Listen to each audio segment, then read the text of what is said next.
আসসালামু আলাইকুম ওরহমতুল্লাহ বারাকাতুহু। হাসবুনাল্লাহ ওয়া নি'মাল ওয়াকিল, নি'মাল মাওলা ওয়া নি'মান নাসির। সুবহানাল্লাহি ওয়া বিহামদিহি, সুবহানাল্লাহিল আযীম। বিসমিল্লাহির রহমানির রহিম। হযরত আমর ইবনে মাইমুন রাদিয়াল্লাহু থেকে বর্ণিত, তিনি বলেন, আমি ওমর ইবনে খাত্তাব রাদিয়াল্লাহুকে শাহাদাত বরণের কয়েকদিন পূর্বে দেখলাম যে তিনি হুযাইফা ইবনে ইয়ামান ও উসমান ইবনে হুনাইফের নিকট দাঁড়িয়ে তাদের উদ্দেশ্য করে বলেছেন, ইরাকের উপর কর ধার্যের ব্যাপারে তোমরা এটা কি করলে? তোমরা কি ভেবে দেখেছো যে ইরাকের উপর তোমরা এতটা করের বোঝা আরোপ করেছো যা ওই ভূখণ্ড বহন করতে অক্ষম? তারা বললেন, আমরা তো সেই পরিমাণ করে ধার্য করেছি যা ওই ভূখণ্ড বহন করতে সক্ষম। এতে সীমা অতিরিক্ত বা বাড়াবাড়ি কিছুই করা হয়নি। পুনরায় ওমর রাদিয়াল্লাহু আনহু বললেন, তোমরা পুনরায় ভেবে দেখো, ইরাকের উপর তোমরা এতটা কর আরোপ করেছো যা ওই ভূখণ্ড বহন করতে অক্ষম। তারা বললেন, না। তখন ওমর রাদিয়াল্লাহু বললেন, আল্লাহ আমাকে সুস্থ ও নিরাপদ রাখলে আমি ইরাকবাসীর দুস্থ ও বিধবা নারীদের অবস্থা এত সচ্ছল করে দিব যে আমার পর কখনো তারা অন্য কারো মুখোমুখি হবে না। আমর ইবনে মাইমুন বলেন, এর চতুর্থ দিন প্রত্যুষে তিনি শাহাদত বরণ করেন।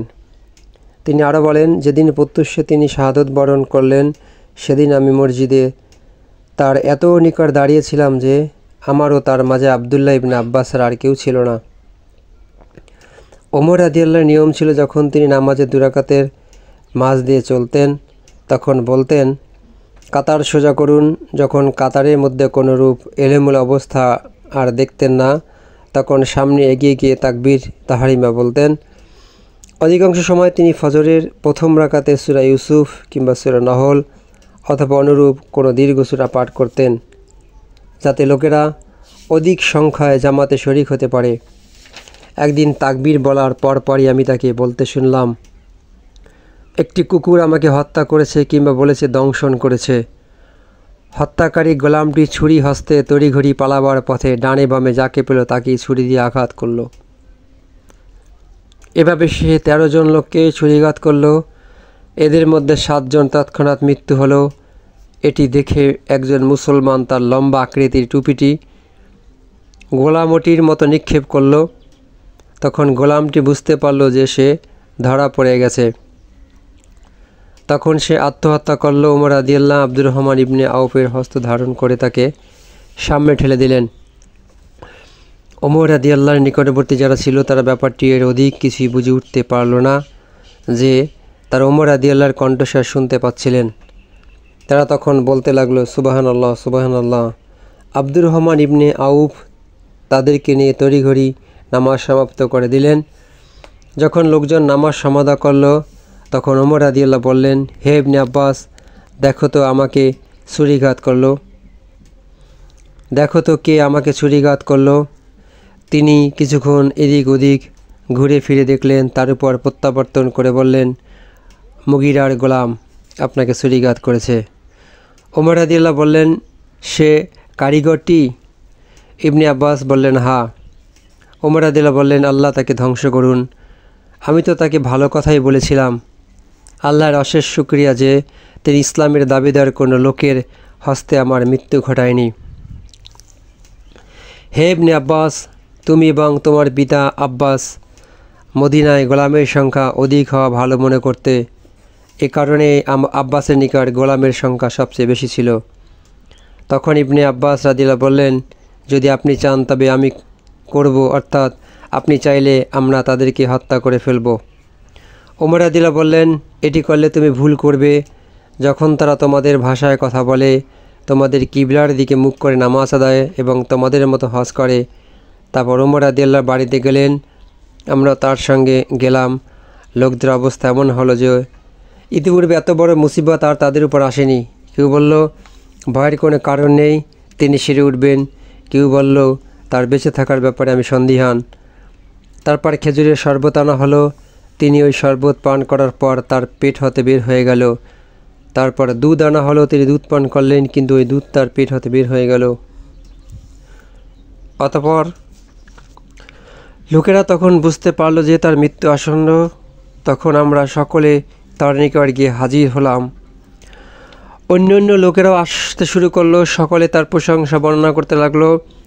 এমন সময় জৈনক যুবক এসে বলল, হে আমিরুল মুমিনিন, আপনার জন্য আল্লাহর পক্ষ থেকে সুসংবাদ, কেননা আপনি রাসূল সাল্লাল্লাহু আলাইহি সাল্লামের সহচর্য লাভ করেছেন এবং প্রথম থেকে ইসলাম গ্রহণের গৌরব লাভ করেছেন, যা আপনার নিজের জানা আছে। তারপর আপনি খলিফা নির্বাচিত হয়েছেন, ন্যায় বিচার প্রতিষ্ঠা করেছেন, অবশেষে আপনি শাহাদতের মর্যাদাও লাভ করলেন। ওমর রাদিয়াল্লাহু বললেন, আমি চাই এসব যেন আমার জন্য সমান সমান হয়ে যায়, আমার আযাপনা হয় এবং সওয়াবনা হয়। যুবকটি তখন ফিরে চলছিল, তখন তার পরিহিত লুঙ্গিটি মাটি কুড়িয়ে নিচ্ছিল। ওমর রাদিয়াল্লাহু বললেন, যুবকটি আমার নিকট ফিরিয়ে আনো। ওমর রাদিয়াল্লাহু বললেন, হে ভাতিজা, তোমার পরিধেয় বস্ত্র পায়ের গিরার উপর তোলো, কেননা এতে যেমন তোমার কাপড় অধিক পরিচ্ছন্ন থাকবে আর তেমনি তোমার আল্লাহর নিকট অধিকতর পছন্দনীয়। হে আবদুল্লাহ ইবনে ওমর, দেখো আমার উপর মানুষের কি পরিমাণ ঋণ আছে। লোকেরা হিসাব করে দেখল ঋণের পরিমাণ ৮৬,০০০ দিরহাম অথবা তার কাছাকাছি। ওমর রাদিয়াল্লাহু বললেন, ওমরের পরিবারের সম্পদ হতে যদি ঋণ আদায় করা সম্ভব হয় তবে সে সম্পদ দিয়েই তা পরিশোধ করবে, নতুবা আদি ইবনে কাবের বংশধরের নিকট হতে চেয়ে নেবে। যদি তাদের সম্পদ ওই ঋণ পরিশোধের জন্য যথেষ্ট না হয় তবে কুরাইশদের নিকট হতে চেয়ে নেবে। আমার ঋণ পরিশোধের ব্যাপারে এরা ছাড়া আর কারো নিকট হাত বাড়াবে না।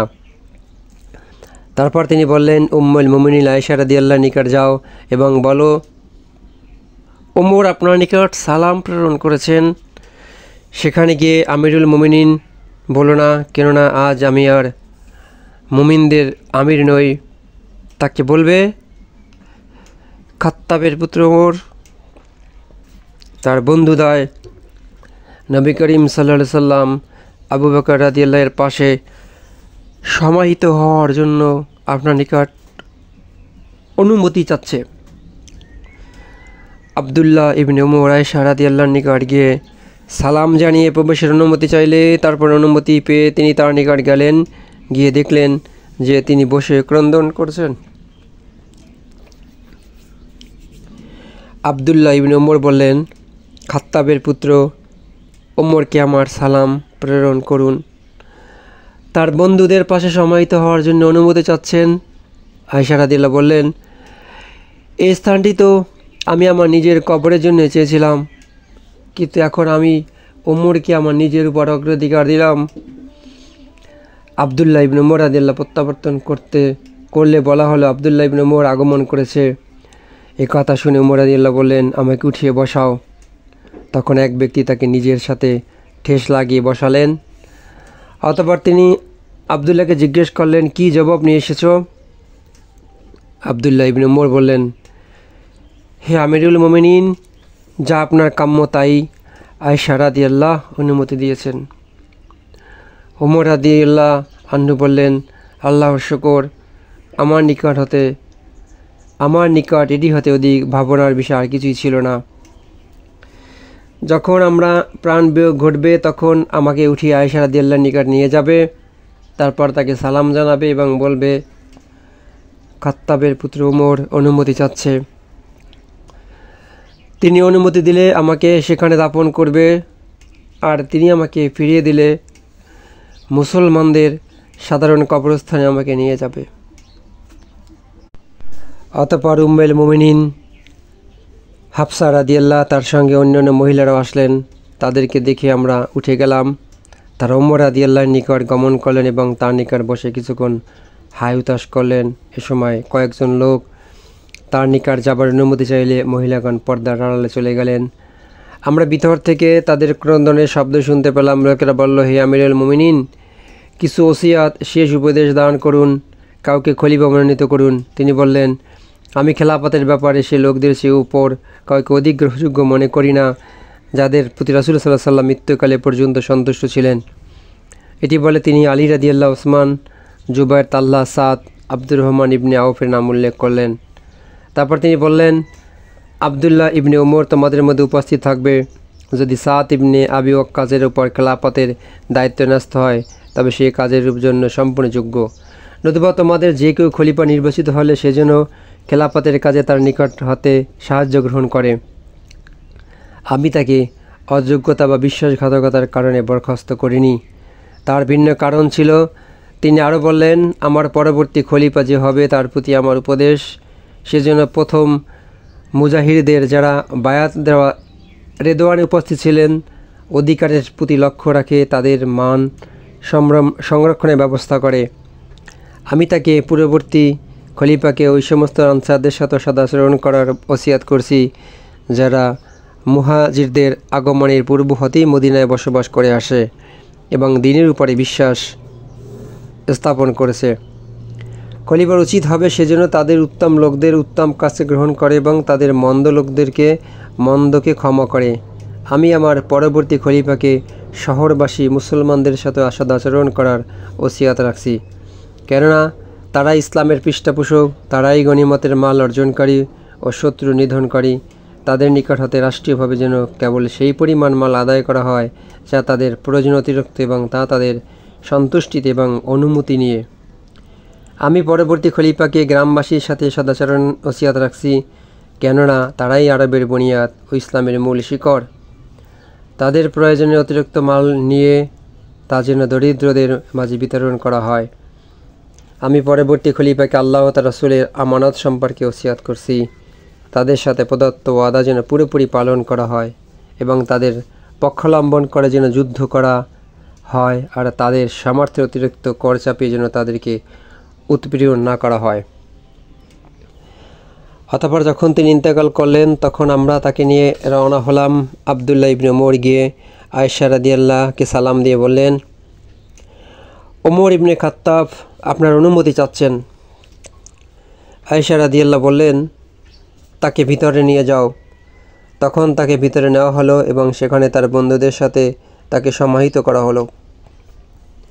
তার দাফন সম্পন্ন হলে উল্লেখিত সাহাবাগণ যারা ওমর রাদিয়াল্লাহর দৃষ্টিতে খলিফা হওয়ার যোগ্য ছিলেন এক স্থানে সমবেত হলেন। আব্দুর রহমান ইবনে আউফ বললেন, খেলাফতের ব্যাপারটি তোমরা তোমাদের মধ্য হতে শুধু তিনজনের উপর ছেড়ে দাও।